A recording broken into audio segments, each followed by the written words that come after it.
మేలైన పంటల దిగుబడి కోసం కేవలం పంటల సాగు యాజమాన్య పద్ధతులను పాటిస్తే సరిపోదు. నేల స్వభావాన్ని కూడా మెరుగుపరుచుకోవాలి. పొరలు పొరలుగా ఉండే ఈ నేలలో సూక్ష్మజీవులను అభివృద్ధి చేయాల్సి ఉంటుంది. అప్పుడే మొక్క వేరు వ్యవస్థ ఎదిగి మంచి ఫలాలను అందిస్తుంది. మరి ఇందుకోసం రైతులు ఎలాంటి జాగ్రత్తలు తీసుకోవాలన్న అంశంపై మహబూబాబాద్ జిల్లా Malyala Krishi Vigyan Kendra programme coordinator doctor S Malathi గారి సూచనలను ఇప్పుడు తెలుసుకుందాం. సాధారణంగా మనము చూసుకున్నట్లయితే వ్యవసాయ పంటల్ని సాగు చేసేటువంటి భూమిలో చూసుకున్నట్లయితే మట్టి అనేది వివిధ పొరల్లో ఉంటుంది. ముఖ్యంగా ముందు పైన ఉన్నటువంటి పొరలో చూసుకున్నట్టయితే రాలిపోయినటువంటి ఆకులు, అలాగే చనిపోయినటువంటి జీవాల కళేబరాలు, చనిపోయినటువంటి మొక్కలు ఉంటాయి. ఈ సూక్ష్మజీవుల ప్రక్రియ ద్వారా దీని నుంచి వెలువడినటువంటి సేంద్రియ పదార్థం ఏదైతే ఉంటుందో దాని కింద ఉన్నటువంటి పొరలో ఉంటాయి. దీన్నే టాప్ సాయిల్ అంటారు. ఈ టాప్ సాయిల్లో ఏంటంటే సేంద్రియ పదార్థము, అలాగే సేంద్రియ కార్బన్, అలాగే రకరకాల సూక్ష్మజీవులు, మొక్కకి కావాల్సినటువంటి పోషకాలు ఇవన్నీ కూడా ఉంటూ ఉంటాయి. ఇదే కాకుండా దాని కింద ఉన్నటువంటి పొర చూసుకున్నట్టయితే ఇంకొంచెం ఎక్కువగా ఉండి దీంట్లో కూడా సేంద్రియ పదార్థాలు అనేవి కొంచెం తక్కువగా ఉన్నా కూడా మొక్కగా కానీ చెట్లకి కావాల్సినటువంటి పోషకాలన్నీ కూడా ఉంటాయి. వీటి కింద పొరలు చూసుకున్నటువంటి అయితే తల్లి రాయి నుంచి మట్టి తయారయ్యేటువంటి ప్రక్రియలో చిన్న చిన్న రాళ్ళుగా ఉండడము, దాని కింద అసలైనటువంటి తల్లి రాయి ఉండడం జరుగుతుంది. అయితే ముఖ్యంగా మనం వ్యవసాయంలో సాగు చేసేటువంటి ఏ పంటలైనా కూడా వాటి వేరు వ్యవస్థ అనేది ఇందాక చెప్పుకున్నటువంటి పైన ఉన్నటువంటి పొరల్లోకి వేరు వ్యవస్థ వెళ్ళి అక్కడ ఉన్నటువంటి పోషకాలన్నీ కూడా, అంటే ప్రధాన పోషకాలు కానీ, అలాగే సెకండరీ పోషకాలు కానీ, సూక్ష్మ పోషకాలు కానీ, అలాగే మొక్కకు కావాల్సినటువంటి సేంద్రియ పదార్థం కానీ, సేంద్రియ కార్బన్ని కానీ ఆ పొరల నుంచి తీసుకుంటాయి. అదే పెద్ద పెద్ద పండ్ల తోటల్లో కానీ, అలాగే వృక్షాలు అయితే కనుక ఆ టాప్ సాయిల్ కింద ఉన్నటువంటి పొరలోకి వాటి వేరు వ్యవస్థని పంపింపచేసి అక్కడి నుంచి కూడా పోషకాలని తీసుకుంటాయి. ముఖ్యంగా చూసుకున్నట్లయితే ఒక స్పూన్, టీ స్పూన్ మట్టిలో ఉన్నటువంటి సూక్ష్మజీవుల సంఖ్య మామూలుగా ఈ భూప్రపంచం మీద ఉన్నటువంటి మనుషుల సంఖ్య కన్నా కూడా ఎక్కువ ఉంటుంది. అంటే ఆలోచించండి, పై పొరల్లో ఒక ఎకరం పొలంలో ఉన్నటువంటి మట్టిలో ఎన్ని సూక్ష్మజీవులు ఉంటాయో ఆలోచించండి. అయితే మనం చేసేటువంటి ఈ తప్పుడు కార్యక్రమాలు, అంటే యాజమాన్య పద్ధతులు కానీ, సాగు చేసేటువంటి పంటల విధానం వల్ల ఏంటంటే ఈ టాప్ సాయిల్లో ఉన్నటువంటి పోషకాలన్నీ తగ్గుముఖం పడుతున్నాయి. ముఖ్యంగా ఏంటంటే ఈ భూమి సారం అనేది తగ్గడానికి ముఖ్యమైనటువంటి కారణం రైతులు పాటించేటువంటి కొన్ని తప్పిదాలు. ముఖ్యంగా ఒక క్షేత్రంలో ఒకే పంట తర్వాత మళ్ళీ అదే పంటని సంవత్సరం అలాగే సీజన్ తర్వాత సీజన్ అదే పంటని సాగు చేయడము. ఇదే కాకుండా ఏంటంటే పంట మార్పిడి అవలంబించకుండా సేమ్ పంటని మోనోకల్చర్ అని అంటూ ఉంటాము. Monocrop cultivation. దీన్ని ఒకటే పంటని అదే భూమిలో చేయడం వల్ల ఏంటంటే ఒక పంటకి కావాల్సినటువంటి పోషకాలన్నీ కూడా ఇంకో పంటకు కావాల్సినటువంటి పోషకాలు వీటిల్లో తేడా ఉంటుంది. సో ఒకటే టైప్ ఆఫ్ పంటని సాగు చేయడం వల్ల అదే టైప్ ఆఫ్ పోషకాలన్నీ కూడా భూమిలో నుంచి తీసుకోబడి క్రమేపీ భూసారం అనేది తగ్గుతూ ఉంటుంది. ఇదే కాకుండా ఏంటంటే పెద్ద పెద్ద ఫార్మ్ మెషినరీ ద్వారా, బరువైనటువంటి ట్రాక్టర్లు, అలాగే పెద్ద పెద్ద ఫార్మ్ మెషినరీ ద్వారా ఎప్పుడైతే భూమిలో ఈ సేద్య పద్ధతులన్నీ, భూమి దున్నడము ఇవన్నీ చేస్తూ ఉంటారో అప్పుడు ఏంటంటే పై పొరలు కాకుండా కింది పొరలు ఏవైతే ఉన్నాయో అవి కాంపాక్ట్ అయిపోయి వాటి మధ్యలో ఉన్నటువంటి గాలి అనేది తగ్గిపోవడము, అలాగే సూక్ష్మజీవుల సంఖ్య అనేది వాటి ప్రక్రియ తగ్గిపోవడము జరుగుతూ ఉంటుంది. దీంతో ఏంటంటే క్రమేపీ మట్టి తయారయ్యేటువంటి ఏదైతే ప్రొసీజర్ ఉందో అది కూడా స్లో అయిపోతుంది అన్నమాట. ఇదే కాకుండా ఏంటంటే రైతులు సాగు చేసేటప్పుడు అవి తీసుకునేటువంటి పోషకాలు తీసుకుంటాయి, కానీ మళ్ళీ మట్టిలో కావాల్సిన రిజర్వాయర్ తగ్గిపోతూ ఉంటుంది, పోషకాల రిజర్వాయర్ తగ్గిపోతూ ఉంటుంది. కానీ ఏంటంటే పైపాటుగా పైనుంచి మళ్ళీ పోషకాలు భూమిలో కలపకుండా ఉండేటువంటి ప్రక్రియలు చేయడం వల్ల కూడా క్రమేపీ భూసారం అనేది తగ్గిపోతూ ఉంటుందన్నమాట.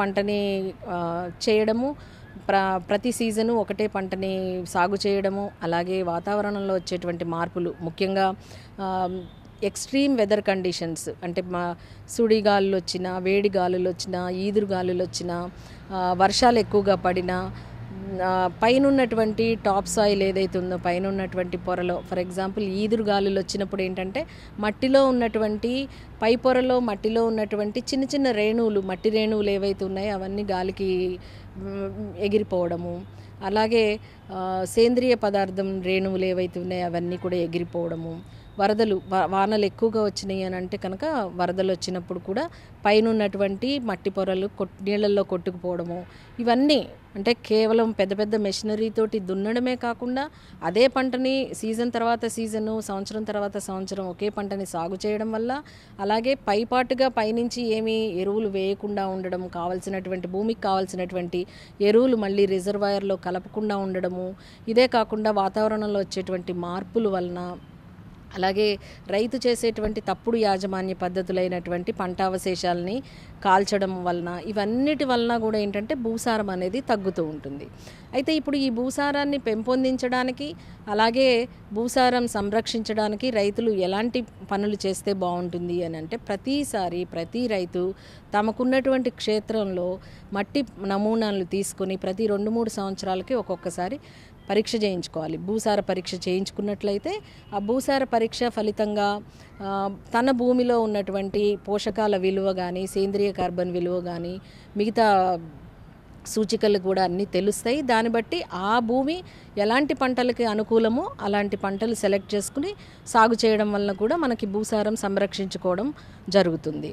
ఇదే కాకుండా ఏంటంటే కంపల్సరీ రైతులు మినిమం టిల్లేజ్ ఫాలో అవ్వాలి. అంటే పెద్ద పెద్ద మెషినరీతోటి కాకుండా ప్రతిసారి ఎక్కువగా దున్నకుండా కావలసినంత మేరకే ఎక్కడైతే ఎప్పుడైతే అవసరమో అంతవరకే కనుక భూమిని దున్నడము కనుక చేసినట్లయితే కింద పొరల్లో సూక్ష్మజీవుల యాక్టివిటీస్ అనేవి, అలాగే సాధారణ ప్రక్రియలన్నీ మట్టి తయారవడం అనేది డిస్టర్బ్ కాకుండా ఉంటుంది. ఇదే కాకుండా ఏంటంటే పంట అవశేషాలని ఇందాక చెప్పినట్టు ఈ సంవత్సరం సాగు చేసినటువంటి పంటలు ఏవైతే ఉన్నాయో వాటి నుంచి కావలసినటువంటి ధాన్యం కానీ, అలాగే పత్తిని కానీ, ఏ పంట సాగు చేసినా ఆ పంటలో మనకి లాభం ఇచ్చేటువంటి ఎకనామిక్ పార్ట్ ఏదైతే ఉందో అది హార్వెస్టింగ్ అయిపోయిన తర్వాత భూమిలో ఉన్నటువంటి అది అంటే మిగిలినటువంటి కొయ్యకాలు కానీ పంట అవశేషాలని భూమిలో కలియదున్నాలి. రోటవేటర్ ద్వారా కానీ, అలాగే ష్రెడ్డర్ ద్వారా కానీ భూమిలో కలియదున్నాలి. ఈ రోటవేటర్తో కానీ ష్రెడ్డర్తో కానీ కలియదున్నినప్పుడు ఏంటంటే ఆ పంట మోళ్ళని కానీ, అలాగే కాండం ముక్కలు ఏవైతే ఉన్నాయో, కొయ్యలు ఏవైతే ఉన్నాయో అవన్నీ కూడా చిన్న చిన్న ముక్కలుగా అయిపోతాయి. దాంట్లో భూమిలో కలిసిపోయినప్పుడు ఏంటంటే భూమి పై పొరల్లో ఉన్నటువంటి సూక్ష్మజీవులు వాటి ప్రక్రియ ద్వారా ఇవన్నీ కూడా సేంద్రియ కార్బన్ లాగా మారిపోతూ, అలాగే వాటిలో ఉన్నటువంటి పోషకాలన్నీ కూడా భూమిలో కలిసిపోతాయి అన్నమాట.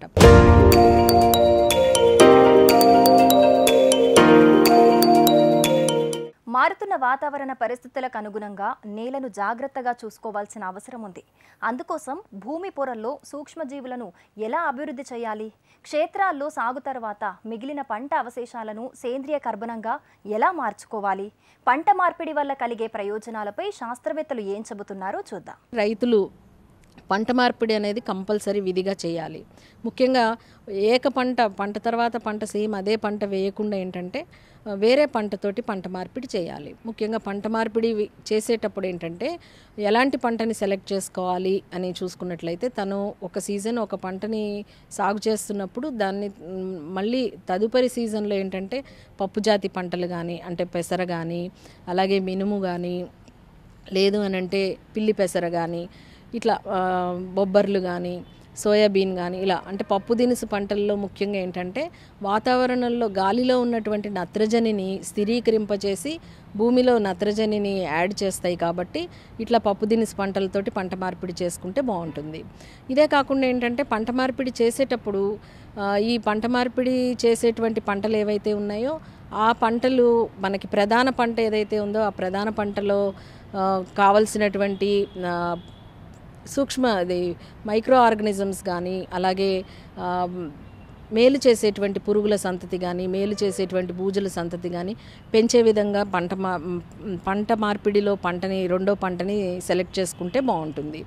ఇదే కాకుండా ఏంటంటే పంట మార్పిడిలో ఎలాంటి పంటలు సెలెక్ట్ చేసుకోవాలంటే పప్పుజాతి పంటలు చేసుకున్నా పర్లేదు, అలాగే ఇలాగ సూక్ష్మజీవులు పరాన్న జీవులు ఇవన్నీ కూడా పెంపొందించేటువంటి పంటల్ని సెలెక్ట్ చేసుకోవడము.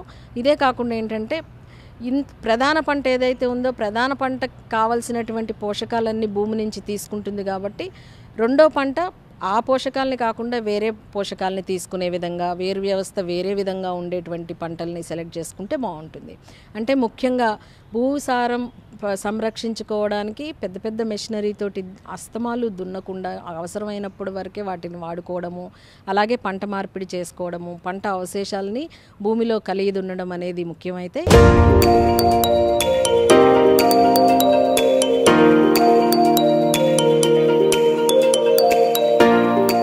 సమగ్ర ఎరువుల యాజమాన్యం కేవలం రైతాంగం ఇప్పుడు ఏంటంటే చేసేటువంటి వ్యవసాయంలో కెమికల్ ఫర్టిలైజర్స్ ఎక్కువ, రసాయన ఎరువులు ఎక్కువగా వాడుతున్నారు. అంటే భూమికి కావాల్సినటువంటి ఎరువుల్ని మార్కెట్లో దొరికేటువంటి రసాయన ఎరువులతోటి నింపుతున్నారు. ఇది కాకుండా ఏంటంటే సేంద్రియ ఎరువులు కంపల్సరీ తను సాగు చేసేటువంటి పంటకి కావాల్సినటువంటి పోషకాలని కేవలం రసాయన ఎరువులతోటే అందించకుండా సేంద్రియ ఎరువుల రూపంలో కూడా అందించాలి. ఎలా అంటే ఇప్పుడు మొక్కకి కావాల్సినటువంటి పోషకాల్లో చూసుకున్నట్లయితే ప్రధాన పోషకాలు నత్రజని, భాస్వరం, పొటాషియం ఉంటుంది. అలాగే సెకండరీ న్యూట్రియంట్స్ అని కాల్షియం, మెగ్నీషియం, సల్ఫర్ అని అంటాం. ఇవి కాకుండా కూడా అంటే అధిక మోతాదులో కావాల్సినటువంటి నత్రజని, భాస్వరం, పొటాషే కాకుండా కొంచెం మోతాదులో కావాల్సినటువంటి సెకండరీ న్యూట్రియంట్స్ కాల్షియం, మెగ్నీషియం, సల్ఫరే కాకుండా అతి తక్కువ మోతాదులో పరిమాణంలో కావాల్సినటువంటి మైక్రో న్యూట్రియంట్స్ ఉంటాయి. ఉదాహరణకి మెగ్నీషియం కానీ, మ్యాంగనీస్ కానీ, మాలిబ్డినం కానీ, కాపర్, ఐరన్, బోరాన్ లాంటివి అనమాట. ఇవన్నీ కూడా చాలా తక్కువ మోతాదులో మొక్కకి కావాలి. అయితే కేవలం రైతులు వేసేటువంటి రసాయన ఎరువుల్లో ఏంటంటే ఈ ప్రధాన పోషకాలకే విలువ ఎక్కువ ఇస్తున్నారు కానీ సూక్ష్మ పోషకాలకి విలువ ఎక్కువ ఇవ్వట్లేదు. దాంతో ఏంటంటే మనకి సూక్ష్మ పోషకాలు అనేవి మనం సాగు చేసేటువంటి పంటల్లో మట్టిలో నుంచి తీసుకుంటాయి కాబట్టి క్రమేపీకి సూక్ష్మ పోషకాల లోపాలు అనేవి ఎక్కువగా వస్తుంటాయి. కాబట్టి రైతులు గుర్తుపెట్టుకోవాల్సింది ఏంటంటే తను సాగు చేసేటువంటి క్షేత్రంలో నుండి తీసుకున్నటువంటి పోషకాలన్నీ మట్టిలో ఉన్నటువంటి ఈ పోషకాల రిజర్వాయర్ ఏదైతే ఉందో దాని నుంచి తీసుకోవడమే కాదు, దానికి మళ్ళీ వేయడం కూడా అలవాటు చేసుకోవాలి. అయితే ఇలా వేయాలి అని అంటే కేవలం మార్కెట్లో దొరికేటువంటి రసాయన ఎరువులే కాకుండా అంటే మేజర్ న్యూట్రియంట్స్ రసాయన ఎరువులే కాకుండా సూక్ష్మ పోషకాలు రసాయన ఎరువులు వేయడము, లేదు అని అంటే తను వేసేటువంటి ఎరువుల మోతాదు ఏదైతే ఉందో అందులో కంపల్సరీ కొంత మోతాదు సేంద్రియ ఎరువుల రూపంలో వేయాలి. ఎటువంటి సేంద్రియ ఎరువులు వేసుకోవాలి అని అంటే ముఖ్యంగా మనకి పశువుల పెంట, ఫామ్ యార్డ్ మాన్యూర్ వేసుకోవచ్చు. పశువుల పెంట దొరకని పక్షంలో ఏంటంటే వెర్మి కంపోస్ట్, ఎర్త్వామ్స్ నుంచి తయారు చేసినటువంటి ఏదైతే సేంద్రియ ఎరువు ఉందో వెర్మి కంపోస్ట్ వేసుకోవచ్చు. ఇదే కాకుండా ఏంటంటే కేవలం కొన్ని సంవత్సరాల నుంచి మనం ఈ రసాయన ఎరువులు వాడుతున్నాం కాబట్టి భాస్వరం లాంటివి వాడుతున్నాం కాబట్టి అవన్నీ కూడా శుద్ధ భాస్వరం లాగా అయిపోయి మొక్క ఎదుగుదలకి పనికి రాకుండా మట్టికి అతుక్కుపోయి ఉన్నాయి. వాటిల్ని వెలికి తీసేటువంటి ఫాస్ఫరస్ సాల్యుబలైజింగ్ బ్యాక్టీరియా కానీ అలాగే పొటాషియం సాల్యుబలైజింగ్ బ్యాక్టీరియా కానీ ఇట్లాంటివి కూడా వాడుతూ ఉంటే ఏంటంటే పైపాటుగా మనం భాస్వరం ఎరువులు వేయకుండానే భూమిలో నిక్షిప్తమై ఉన్నటువంటి భాస్వరాన్ని బయటికి తీసి మొక్కకి అందే విధంగా తీసుకురావడానికి ఛాన్స్ ఉంటుంది.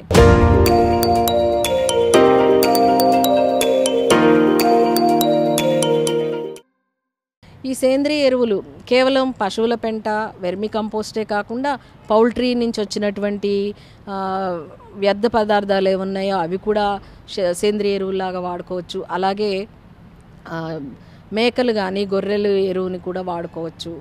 లేదు అని అంటే పొలంలో ఈ గొర్రెల మందని కట్టించడము, వరి పొలాల్లో అయితే బాతుల్ని తోలి అలాగే కొన్ని రోజులు ఉంచడము, ఇట్లా అన్నీ కూడా చేస్తూ ఉంటే రకరకాలైనటువంటి సేంద్రియ ఎరువులు అనేవి భూమికి అందించబడతాయి. తద్వారా ఏంటంటే ఆ సేంద్రియ ఎరువులు వేయడం వల్ల భూమి పై పొరల్లో ఉన్నటువంటి సూక్ష్మజీవులు ఏవైతే ఉన్నాయో ఆ సూక్ష్మజీవులన్నీ కూడా ఈ సేంద్రియ ఎరువుల్ని మొక్కకి అందే విధంగా తయారు చేయడానికి తమ జీవ ప్రక్రియలతోటి మొక్కకు అందే విధంగా చేస్తూ ఉంటాయి. ఈ సేంద్రియ ఎరువులు వేయడం వల్ల కేవలం పోషకాలు అందియడమే కాదు, మొక్కకి కావాల్సినటువంటి పోషకాలని భూమిలో మనం మళ్ళీ రిజర్వాయర్లో నింపడమే కాకుండా ఏంటంటే మట్టి ఏవైతే ఉందో దాని క్యారెక్టర్స్ అన్నీ కూడా మంచిగా, అంటే నీళ్ళని తేమని నిలుపుకునేటువంటి శాతాన్ని పెంపొందించడము, అట్లాగే నేలలో గాలి ఎక్కువగా ఉండేటువంటి కెపాసిటీని పెంచుకోవడము, ఇవన్నీ కూడా మొక్క ఎదుగుదలకి మట్టంతా కూడా గుల్లబారినట్టు అవ్వడము మొక్క ఎదుగుదలకి బాగా పనిచేయడం జరుగుతుంది. సో ఈ సేంద్రియ ఎరువులు వేసేటప్పుడు ఏంటంటే రైతులు కంపల్సరీ ఆ ఎరువంతా కూడా చివికిపోవాలన్నమాట. బాగా చివికినటువంటి ఎరువు కనుక వేసుకున్నట్టయితే తొందరగా జీవ ప్రక్రియలు, సూక్ష్మజీవుల ప్రక్రియలు తొందరగా ఎక్కువగా హేజనప్ అయ్యి మనకి మొక్కలకి పోషకాలు అనేవి అందడానికి దోహదపడతాయి.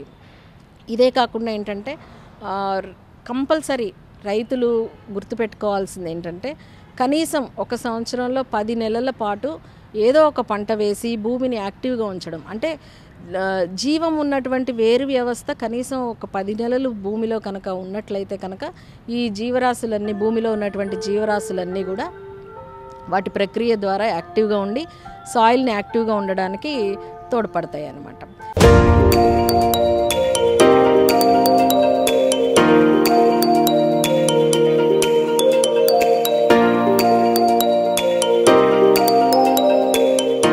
మంచి దిగుబడులు రావాలంటే సాగుకు ముందు పచ్చిరొట్టె పంటలను సాగు చేయాలంటున్నారు.